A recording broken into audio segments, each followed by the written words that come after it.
a letter came today, and so I'm reading it, and it was someone who said, it's beautiful letter, and we're just going to at the computer waiting to register, okay, but my details won't be clear until another time. So I knew that they were not going to come in. But the letter read that it was very beautiful, that I've been on a search for spiritual fulfillment for many, many years. And this person wrote and said that I came to on a cruise liner from the United States to Jamaica and to Port Antonio so many years ago, like in 1962 or something like this, or I don't remember, some long time. And I remember it was the most beautiful place, I came there with my family and so on, and I remember walking down one road, and it was so beautiful, and I saw these bunch of children playing there. And I said to them, "You live in paradise."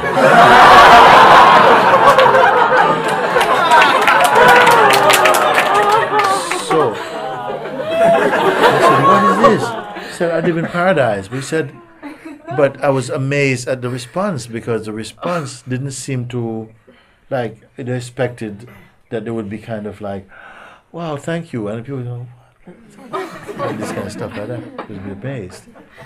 And it went straight to, phew. I said, "My God, I didn't make it up." So it's a very, very distant thing. It's just about the time when I might have been about 7 years old or something, or whatever. And the letter just came. I just read it today. Maybe I read it for you. And walking in Port Antonio, and I remember going with this. They were with their family, like this, and walking in this place and seeing these children, these boys playing, and saying, "You live in paradise." And I'm always telling this story. Somebody came and said, "You live in paradise," and we are saying, "Okay, thank you. We don't know what it means. We don't know what it meant. We don't know what it meant, because I never left my town." And then many years later, I traveled and came to Europe, and then after some years, maybe 6 years, was the first time traveling back to the Caribbean, coming home.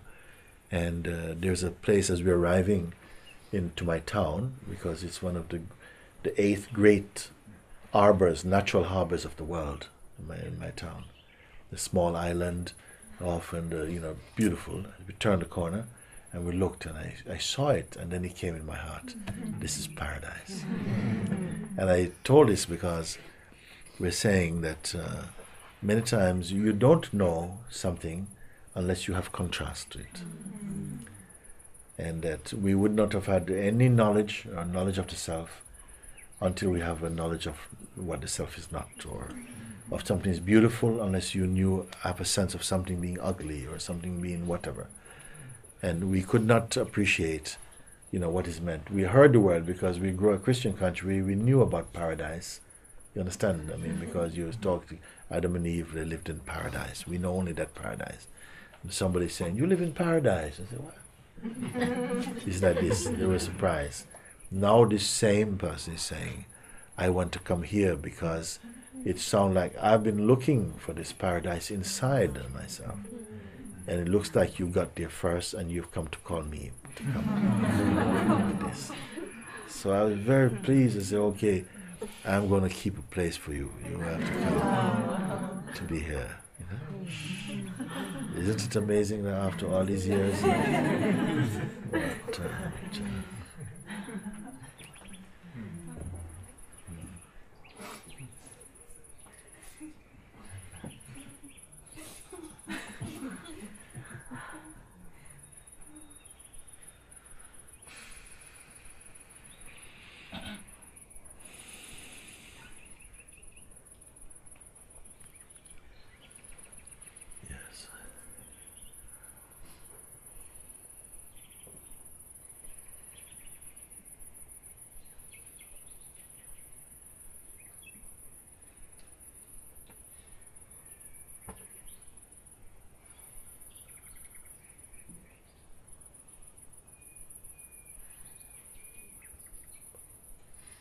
this space that I speak about,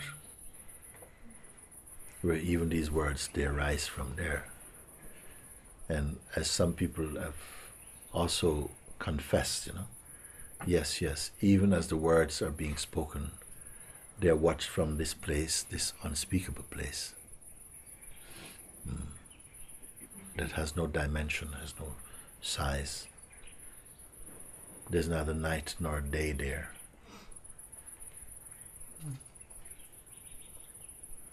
There are no different species there. There's neither inside or out there. Here.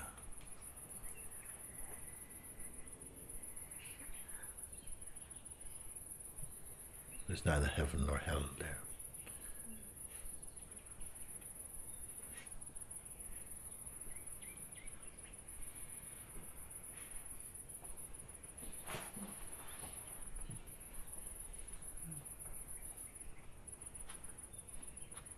Some beings feel more connected. Others feel that even connection is not connection also. Connection means one thing connected with another. Yes.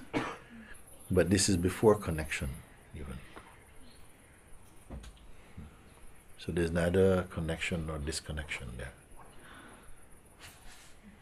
There's nobody lost nor found there.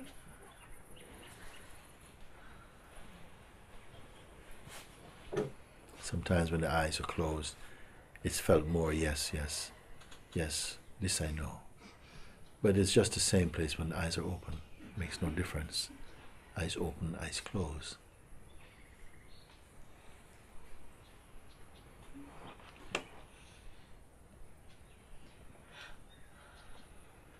There's no identity there. There's no gender. One doesn't feel okay. The reference to the body is a reference of what I am. That is not there.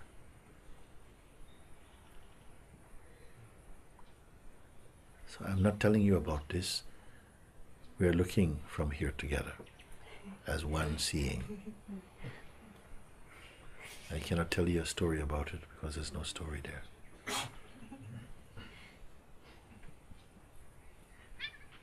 Naturally, it is felt.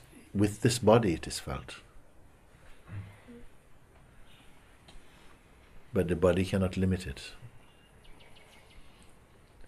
In fact, all bodies perceived arise or appear in it and are perceived in it. They have no existence apart from it. It is not inside nor outside. It's neither north nor south nor west or east, neither up nor down. There's neither men nor women there, neither angels nor demons there.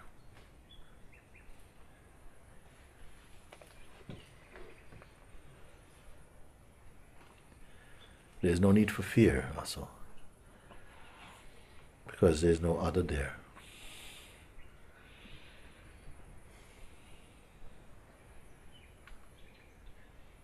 There's no death there. But here is the source from where all things arise and are perceived by the power also which is aware of even perceiving, the functioning of perceiving, and even a sense of a perceiver and the objects perceived. All of them appear and arise in this. Know this to be yourself.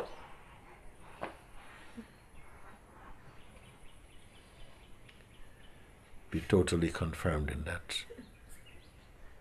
Marinate in this great seeing. There's neither sin nor merit there.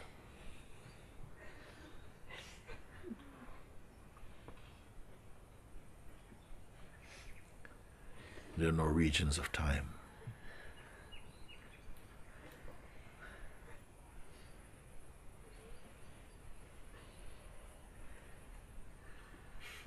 Knowing this,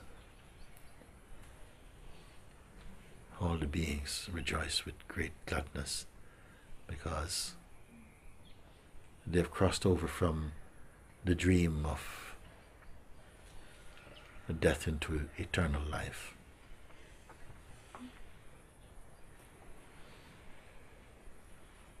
Love this, honor this, respect this, be this, because this is all there is. And it is all there ever will be also, and all there ever was in truth. Everything that's known as else are only appearances in it, which are beautiful. The appearances you can call it is its children. It takes care of them.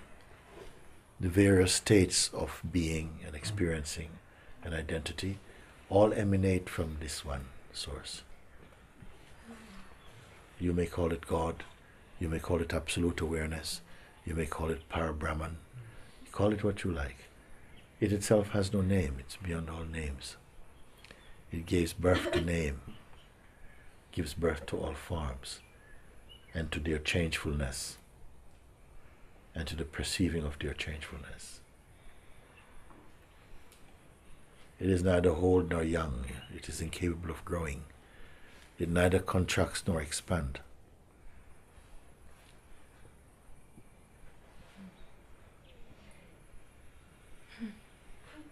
It neither accepts nor rejects. It is always perfect. But its perfume is love and peace and joy and wisdom, and silence and stillness.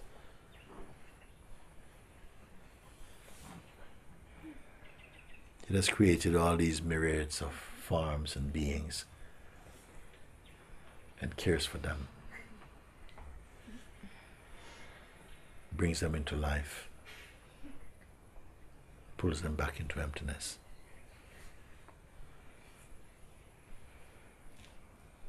He's known as the great Shiva, the great God.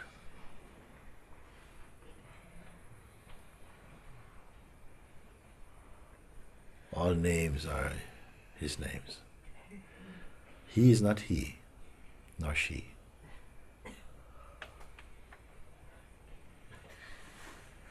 And if there's a great discovery in the universe of experiencing, and certainly in the human kingdom, it is to know and to be that. To recognize that as our unchanging reality, our fundamental nature and being. And yet at the same time we have the capacity to experience through the senses and the mind, to see, to taste all the flavors of life.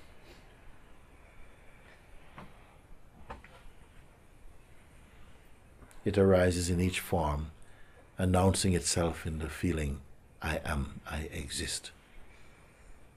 This I exist, this I amness is also its name. All beings know their name as I am. That is our name.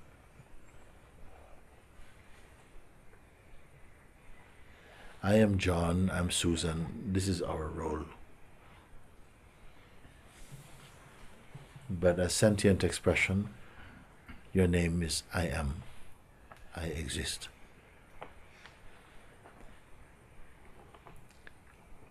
But from the place where even the sense I am emerges from, the voiceless place, know this to be yourself.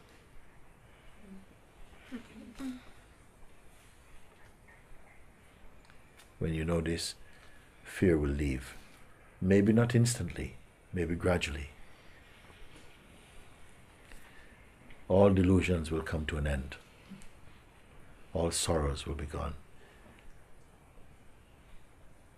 Depression will visit you no more.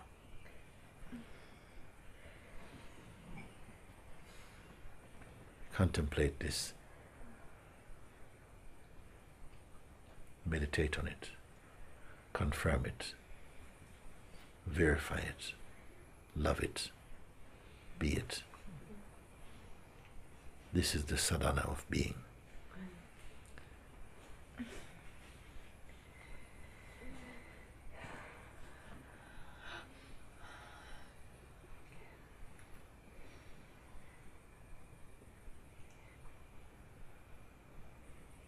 All the things that are perceived through the mind and the senses one day will be gone. But this will never pass.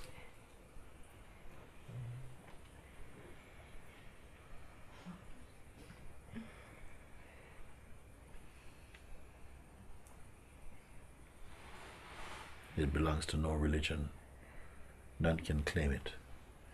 Yet it gives rise to the expression of religion as avenues to search for it. It appears as the seeker, the search, and the thing found.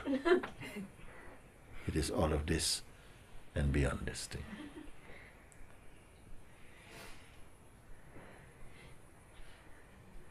A true life is a life which is confirming this to your great joy.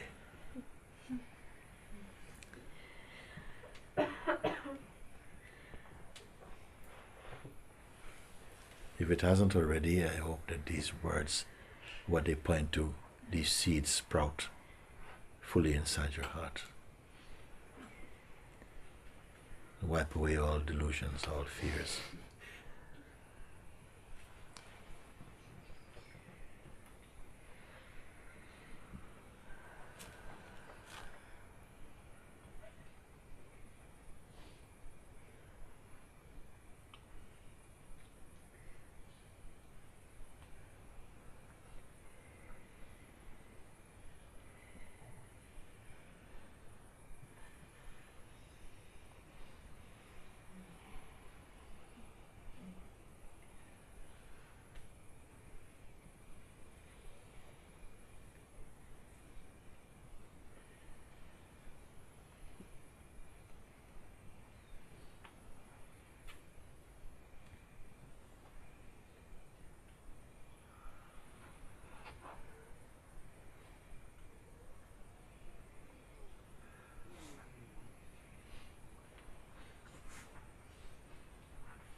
Just as now, you are introduced to that great space, a sense of that great inner space,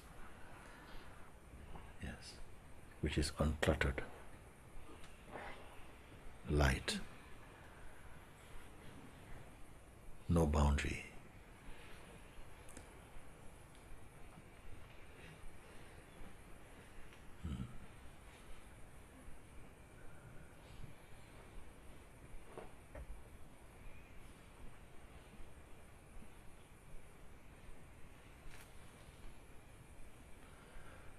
This you may surrender your identity into that.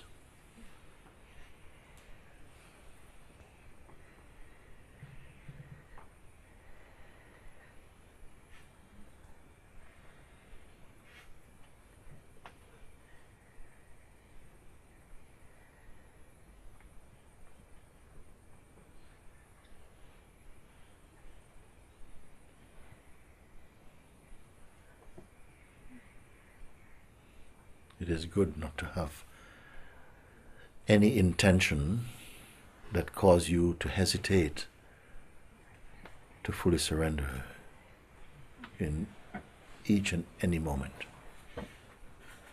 Sometimes in the mind we hold some agenda, some intention that think, okay, and this intention itself makes you feel not yet, not now. Not yet, not now. It is a mental condition and habit to postpone the opportunity for liberation here and now. Yes. Watch these things. Don't harbor any, don't cherish any projections at all. If you can do this, you will feel a great space of being. And you will know that nothing is missing. Nothing is missing. But if you save things up, things will feel missing. We must begin to understand more and more. In fact, it comes very spontaneously to understand the mechanism of the psychological mind.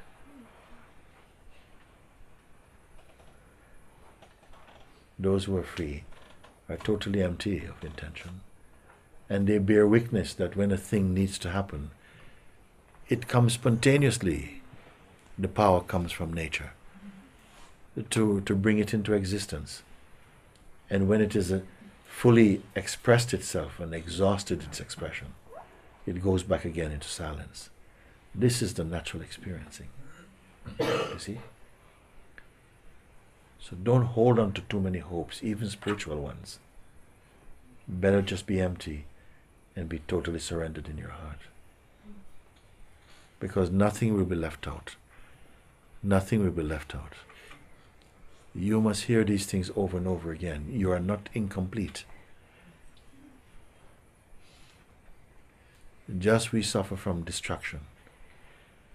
The mind presents many things like a version of life. And for a while we purchase it. If, as I said earlier today, none of this, no delusion will be possible. No illusions will be possible. You see, if the egoic mind did not imitate the truth. Because it plays to imitate the truth. And then we believe that, yes, okay, this is the truth. So then you have to sharpen your dharma eye. You must sharpen your powers of discernment so that every twist and turn of the ego mind is exposed in the light of pure seeing. It is not a strenuous activity that I am introducing to you. It comes already, you're already fully equipped. You don't have to go anywhere to purchase tools for awakening. You come already perfectly equipped. Why? You always have the advantage because in your deepest self, the truth is there untouched, unmanipulatable, unconquerable, immutable. But this life is to prove it and to expose the untruth by the power of your own powers of discernment. Don't take this personally, because every power, every good power is on your side. But in the same way, like I say to you, like your fingernail can cover the sun, believing in a wrong idea of self will completely change the way in which this world should be perceived and blind us to the truth of who we are. This is the great opportunity of the human experience, because consciousness in the form of a human being has the right capacity to contemplate its original nature and to find total liberation. So each one should really be very grateful and rejoice for this human opportunity to enjoy one's existence, but value nothing greater than the self, because there is nothing greater than the self. Know yourself, enjoy yourself, love yourself. And loving others will become so natural for you. Why? Because they will not feel like others. They will not feel like others. And if each of us could really see, understand the background of each other, where we're coming from, there will be nobody you don't love. There will be no one that you would not extend your heart's generosity towards. There really would not. But over and over again, we come from the mind. And the mind goes, look at that one, and so on, so on, so. And right there you create a division and a separation in your heart, which is a sin, in fact. If you could see into the heart of each person and to look at them with clearer eyes, you would love them, in spite of their funny ways. In spite of that, you say, yeah, I can see where that comes from. Okay? You could see that. And you'll be much more forgiving, and also allow them also to find their truest expression. You see? Now, by saying that, I don't mean that we should go around patting everybody on the shoulder about things, because sometimes you have to give one a chop too. Sometimes you have to give a chop. But that chop is coming from love also. You see? It's not coming from resentment or hate or judgment like that. And who can do it? Nobody really can do it as a person.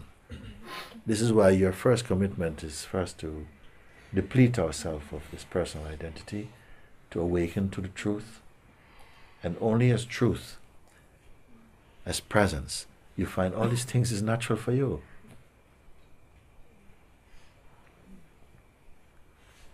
How much effort it is to go on some behavioral therapy course or something. Yeah. We can't do many things. If somebody tell you, listen, before you can be awake, you have to give up smoking. Even that you cannot manage. Some can. But if I tell you, but irrespective of, actually, of what your mortal frame does, your immortal self remains ever perfect. And you were to notice inside your heart, many of the superficial things would fall away. Also, that's not to say that we should not practice righteous action, righteous thinking. That is also has its place. But it should not be the priority. The priority is to find the truth of who you are. When you find the truth of who you are, the lie of who you are not will fall away. This is the clear and simple and intelligent way. Other than this, surrender everything at the feet of God. Over and over again. Never be tired of surrendering. It becomes a joy until it's no longer needed.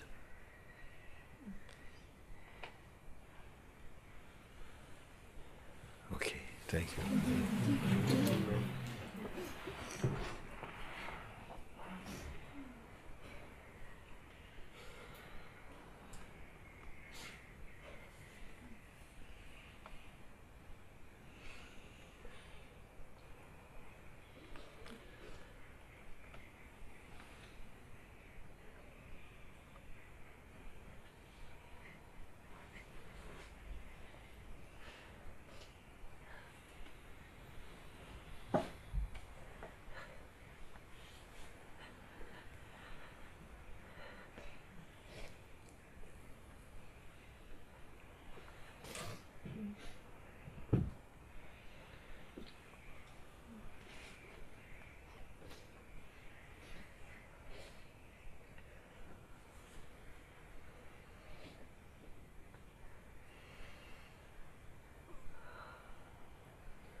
We have a song we sing here, no? When I told you, you are always in my heart. I am always in your heart. See? You are always in my heart. I am always in your heart. When it says you are always in my heart, you are the self who is always in my heart. And I am always in your heart. I the self am always in your heart. Om Namah Namah Shivaya, Om Namah Shivaya. Salutations to Lord Shiva, the Absolute Being. And it is done means whatever you're trying to do to find the truth, that truth is already done. It's already there. Isn't it? You are always in my heart, never shall we be apart. I am always in your heart, never shall we be apart. Om Namah Namah Shivaya, Om Namah Shivaya. Om Namah Namah Shivaya, Om Namah Shivaya. Om Namah Namah Shivaya, Om Namah Shivaya. Om Namah Namah Shivaya, Om Namah Shivaya. It is done, it is done. Hallelujah, it is done. It is done, it is done. Hallelujah, it is done. You are always in my heart, never shall we be apart. I am always in your heart, never shall we be apart. Om Namah Namah Shivaya, Om Namah Shivaya. Om Namah Namah Shivaya, Om Namah Shivaya. Om Namah Namah Shivaya, Om Namah Shivaya. Om Namah Namah Shivaya, Om Namah Shivaya. It is done. It is done. Hallelujah. It is done. It is done. It is done. Hallelujah. It is done. You are always in my heart, never shall we be apart. I am always in your heart, never shall we be apart. Om Namah Namah Shivaya, Om Namah Shivaya. Om Namah Namah Shivaya, Om Namah Shivaya. Om Namah Namah Shivaya, Om Namah Shivaya. Om Namah Namah Shivaya, Om Namah Shivaya. Om Namah Shivaya. Om Namah Shivaya. Om Shri Sadguru Ramana ki Jai. Papa Ji ki Jai. Shri Buddha ki Jai. Shri Christ ki Jai. Shri Krishna ki Jai. Nanda Mai Ma ki Jai. Yogi Ram Surat Kumar ki Jai. Mahadev ki Jai. Siddhartha Maharaj ki Jai. Ram ki Jai. Sahaja ki Jai.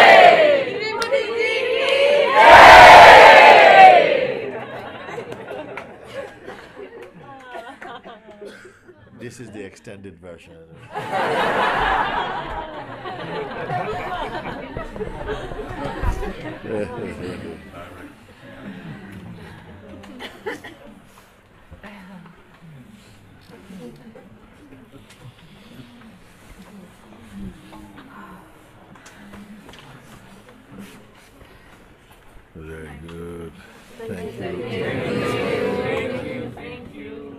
Thanks to you. Thank you. Thank you.